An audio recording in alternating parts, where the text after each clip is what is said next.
네, 이스라엘의 이란 핵시설 선제 공격으로 촉발된 중동 위기가 암호화폐 시장을 비롯한 전 세계 금융시장에 파장을 일으키고 있습니다. 이스라엘은 테헤란 등 이란의 주요 목표물을 공습하며 핵 위협 제거 시까지 공격을 계속하겠다라고 밝혔고, 이란은 즉각 보복을 경고한 상황입니다. 공교롭게도 며칠 뒤인 16일에는 미국 이란 간 핵협상이 예정돼 있었는데, 지금 분위기는 사실상 결렬 분위기로 해석되고 있습니다. 이렇게 협상 결렬 조짐을 보이고 있는 상황에서 상황에 따라서는 긴장이 완화될지 아니면 추가 갈등으로 번질지 불확실성이 함께 커진 그런 모습입니다. 이 같은 복합적인 지정학적 리스크 아래에서 비트코인 등 암호화폐 시장이 이제 어떻게 반응할 수 있을지 4가지 상황별 시나리오로 살펴보도록 하겠습니다. 먼저 예상해 볼 수 있는 것은 단기적인 공포 급락 이후에 반등하는 시나리오입니다. 아마 우리 같은 대부분의 개미 투자자들이 바라는 그런 상황일 겁니다. 이스라엘 공습 소식이 전해지면서 비트코인은 4% 이상 급락하며 리스크 오프 양상을 보였습니다. 하지만 이런 지정학적 충격은 과거 사례를 보면 일시적 디플레이션에 그치는 경우도 적지 않았습니다. 2024년 4월 이스라엘 이란 간 충돌 때도 주말 동안 암호화폐 시장이 급락했었다가 곧장 급반등해서 결과적으로는 좋은 매수 기회가 됐었다, 이런 평가가 나오기도 했습니다. 이번 사태 역시 단기간에 확대되지 않고 진정될 수 있다라면 암호화폐 시장은 V자 반등을 보일 가능성이 자리하고 있습니다. 한 전문가는 이런 지정학적 쇼크로 과매도된 우량 자산들은 오히려 매수 찬스라며, 시장 기본 펀더멘털이 견고하다라면 단기 조정은 빠르게 만회될 수 있다라고 진단하기도 했습니다. 실제로 비트코인은 기관 투자자들의 중장기 수요가 뒷받침되면서 단기적으로 여전히 위험자산처럼 움직이더라도 장기적으로는 괜찮은 금을 웃도는 그런 성과를 내고 있다, 이런 분석도 나오고 있습니다. 투자자 입장에서는 공포에 급매도하기보다는 냉정하게 상황 전개를 지켜보면서 지나친 레버리지는 축소하고 이 분할 매수 전략으로 이 변동성을 활용하는 접근이 의미 있지 않을까, 그런 생각이 들기도 합니다.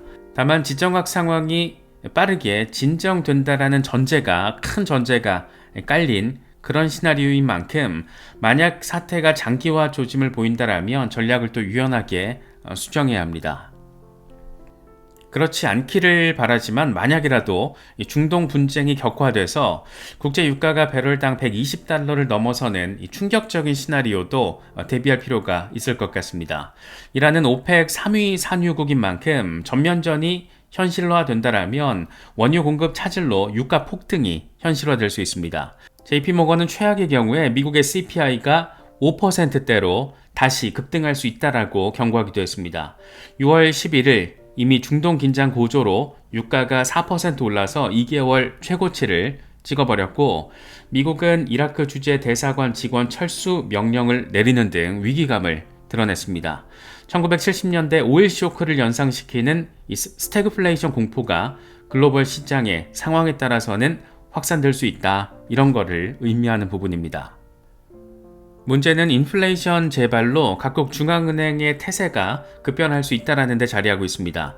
실제로 한 투자 레터는 유가 120달러 돌파가 벌어지면 연준이 금리 인상 카드를 다시 검토하게 될 거라고 지적하기도 했습니다. 미국 연준은 원래 금리 인하를 지금 저울질하면서 시점을 보고 있는 상황이지만, 에너지발 물가 상승 압력이 커지면 오히려 긴축 연장으로 돌아설 수 있다는 겁니다. 이렇게 되면 증시를 비롯한 위험자산 전반에 유동성 악화 압박이 가중돼서 비트코인도 타격을 받을 수밖에 없습니다. 실제로 중동 위기 소식에 미국 달러화와 엔화 등 안전자산, 안전통화가 강세를 보이면서 위험선호 통화와 자산이 약세를 보이고 있습니다. 유가가 폭등하고 금리가 높아지는 악성 조합은 기술주와 비트코인 모두에게 단기적으로는 상당히 아주 많이 짜증나는 그런 상황이 될 수 있을 겁니다. 다만 일각에서는 인플레이션 해치로서 비트코인의 역할을 기대하는 시각도 일부 있습니다.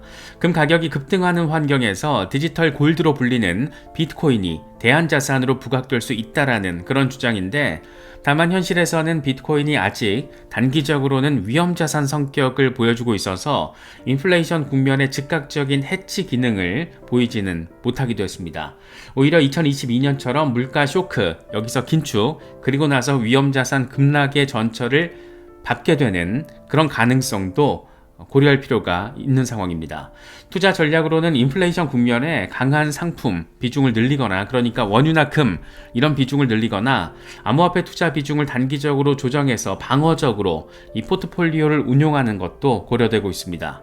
미국 연준의 스탠스 변화와 국제 유가 동향 지표를 예의주시하면서 비트코인도 중장기적 가치에 확신이 있다라면 분할 매수로 접근하되, 과도한 빚을 내서 투자를 하는 것 등은 삼가할 필요가 있는 그런 안전장치에 대한 고민도 필요한 시기가 아닌가 생각됩니다. 세 번째로 우려되는 것은 중동 분쟁의 장기화로 글로벌 경기 침체에 돌입하는 시나리오입니다. 이스라엘, 이란 간 충돌이 단기간에 끝나지 않고 주변국 개입으로 이 전면전 양상을 띠게 된다면 세계 경제에 미칠 충격파는 훨씬 커지게 될 겁니다. 국제통화기금은 중동 분쟁이 격화되면 세계 경제에 상당한 악영향을 줄 수 있다라고 경고했고, 경제 분석기관인 옥스포드 이코노믹스는 최악의 경우 브렌트유 가격이 130달러까지 치솟으며 내년 세계 성장률을 0.4%포인트 떨어뜨릴 것으로도 추정했습니다. 글로벌 성장률이 현재 3%대 수준이라는 것을 고려하면 사실상 세계 경제를 침체 국면으로 밀어넣는 그 정도의 충격이라고 할 수 있습니다. 특히 유럽과 신흥국은 에너지 가격 급등에 따른 타격으로 국내 수요 위축, 그리고 나서 경기 후퇴, 이런 악순환에 빠질 가능성도 상당히 높다, 이런 지적도 나오고 있습니다. 이미 전문가들은 중동 전쟁이 세계 경기 불안정성을 가중시키고 디스인플레이션 노력에 찬물을 끼얹어서 성장률을 끌어내릴 것이라고 경고하고 있습니다. 이런 경기 침체형 시나리오에서는 위험자산인 비트코인은 큰 폭의 가격 조정을 피하기 어려울 수가 있습니다. 전 세계 투자 심리가 얼어붙고 기업 실적과 가계 소비가 위축되는 국면에서는 주식과 연동해서 암호화폐도 동반 약세를 보일 가능성이 높습니다. 실제로 2020년 3월 팬데믹 공포로 이 글로벌 증시가 폭락할 때 비트코인도 정말 일시적으로 50% 가까이 폭락하기도 했습니다. 유동성 위기 상황에서는 투자자들이 마진콜 등에 몰려서 가장 유동성이 높은 자산부터 매도하기 때문에 금과 달리 변동성이 큰 비트코인은 초기에는 현금화 압력에 취약하다고 할 수 있습니다. 또 장기 충돌로 지정학적 불안이 거의 상시화된다라면 투자 자금이 위험 자산에 복귀하지 못하고 안전 자산이나 현금성 자산에 머무르는 이 드러그 플로우 현상이 이어질 수도 있습니다. 또한 만약이라도 장기 충돌로 지정학적 불안이 상시화되면 투자 자금이 위험 자산에 복귀하지 못하고 안전 자산이나 현금성 자산에 머무르는 이 드러그 플로우 현상이 이어질 수도 있습니다. 다만 한편으로는 심각한 경기 침체가 현실화되면 각국 중앙은행들이 결국 급격한 통화 완화로 유턴할 가능성도 고려할 필요가 있습니다. 앞서 2008년 글로벌 금융위기나 2020년 코로나 위기 당시 전례를 보면 위기 극복을 위한 전례 없는 부양책이 쏟아졌었고, 이건 이후에 비트코인 초강세장의 단초가 되기도 했습니다.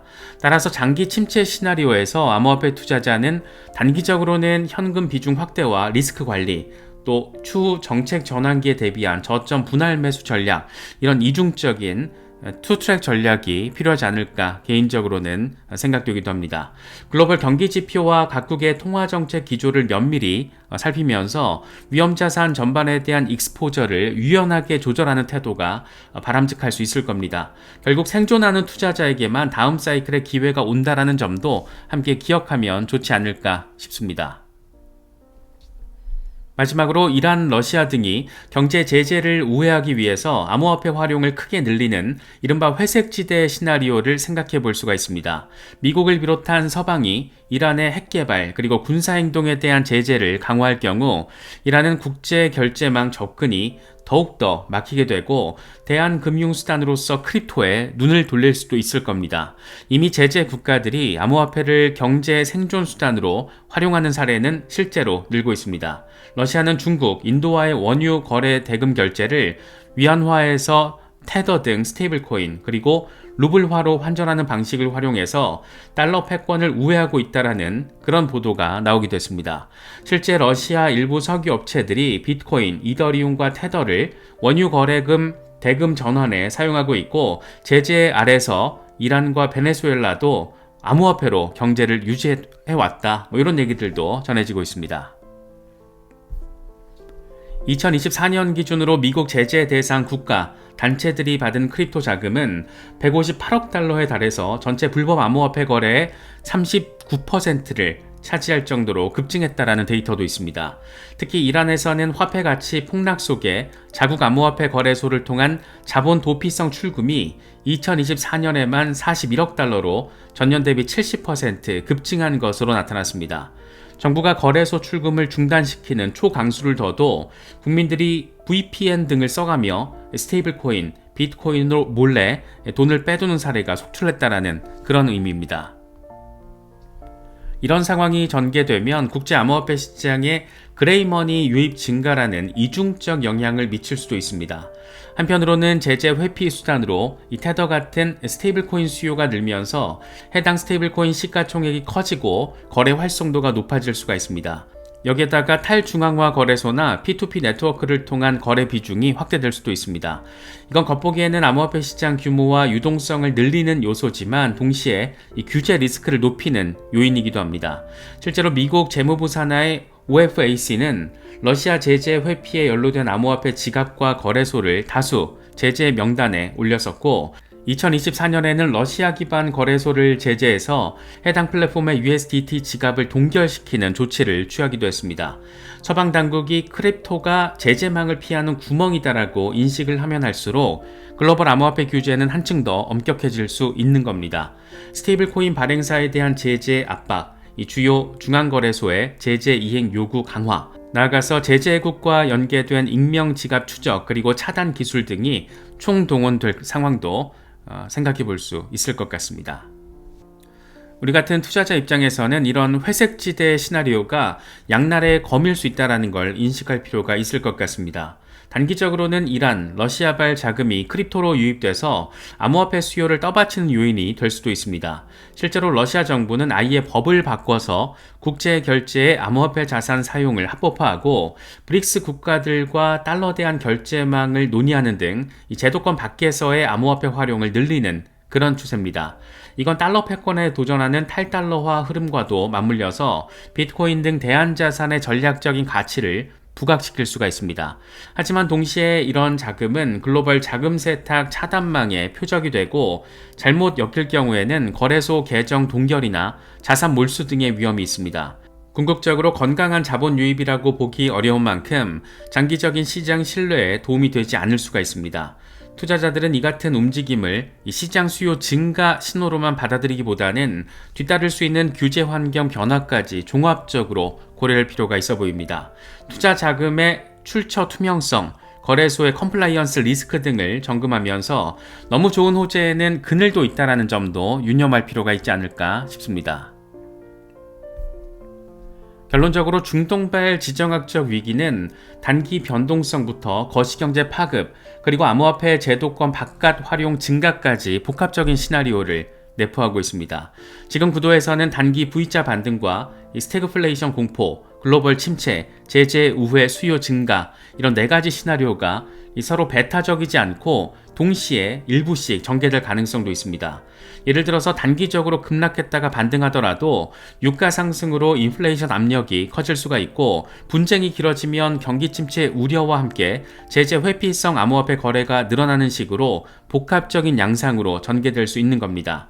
따라서 투자자들은 뉴스 한 줄 한 줄에 일희일비하기보다는 큰 흐름 속에서 자산 배분의 방향성을 잡는 그런 통찰력이 필요하지 않을까, 중요하지 않을까 생각되기도 합니다. 비트코인이 탄생 이후 이 수많은 지정학적, 경제적 충격을 건져내면서 성장해 온 점을 돌이켜 본다라면 이번 중동 위기도 장기적 관점에서 새로운 기회를 제공할 수도 있습니다. 중요한 것은 리스크 관리와 정보 업데이트다. 이렇게도 정리할 수 있을 것 같은데 지금 같은 불확실성 국면일수록 철저한 분산 투자와 손절 기준이 요구가 되고 한편으로는 혁신 자산으로서 암호화폐 장기적인 잠재력에 대한 확신도 필요하지 않을까. 그래야 멘탈이 더 단단하게 갖춰질 수 있지 않을까. 그런 생각이 들기도 합니다. 그래서 이런 격변의 시기의 공포를 이겨내는 것은 공포와 전략뿐이 아닌가 생각되기도 합니다. 시장을 이길 정도로 스스로를 무장한 그런 투자자만이 변동성을 가까이 기회로 삼을 수 있을 겁니다. 이번 중동 사태를 계기로 자신의 포트폴리오를 점검하고 대비책을 세워두신다면 앞으로 또 어떤 시나리오가 현실화될지도 모르고 상황이 어디로 어떻게 튈지 지금 모르는 그런 불확실성 속에 있기 때문에 어떤 시나리오가 현실화되든 남들보다 조금 더 안정적으로 대응할 수 있는 그런 전략을 미리미리 준비해 놔야 하지 않을까, 그런 생각이 많이 드는 것 같습니다. 여러 가지 소식들 잘 참고하실 수 있으면 좋겠습니다.